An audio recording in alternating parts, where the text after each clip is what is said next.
نحمده ونصلي على رسوله الكريم أما بعد فأعوذ بالله من الشيطان الرجيم بسم الله الرحمن الرحيم الحمد لله رب العالمين আল্লাহ তাআলার দরবারে অসংখ্য অগণিত শুকরিয়া যে তিনি আমাদেরকে আশরাফুল মাখলুকাত হিসাবে সৃষ্টির সেরা জীব হিসাবে আমাদেরকে নির্বাচন করেছেন। পাশাপাশি আমাদেরকে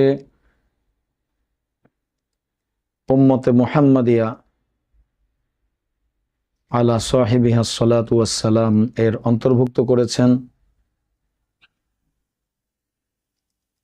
অসংখ্য অগণিত ফজিলত এবং মর্যাদার অধিকারী তিনি আমাদেরকে করেছেন। ছোট্ট একটি বিষয় নিয়ে কথা বলতে চাই। আমাদের মাঝে মুখে মুখে একটি কথা খুব প্রসিদ্ধ আছে,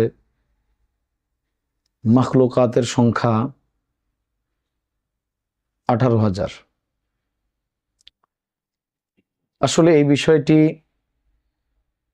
সহিহ কোনো হাদিসের বর্ণনা, এমনকি জয়ীফ বা দুর্বল কোনো বর্ণনায়ও পাওয়া যায়নি। এগুলো কেবল বিভিন্ন মনীষীদের উক্তি।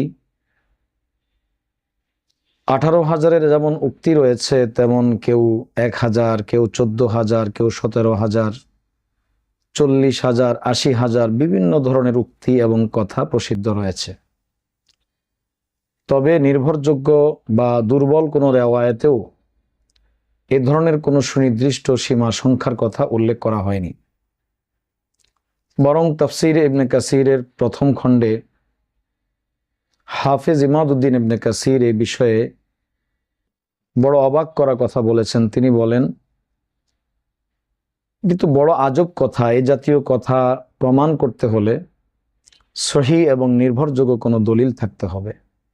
কাজেই এই ধরনের লোক মুখে প্রসিদ্ধ কথায় কান না দিয়ে বরং এ কথাই বলতে হবে যে আল্লাহর সৃষ্টি অসংখ্য অগণিত, তার কোনো সীমা সংখ্যা নেই।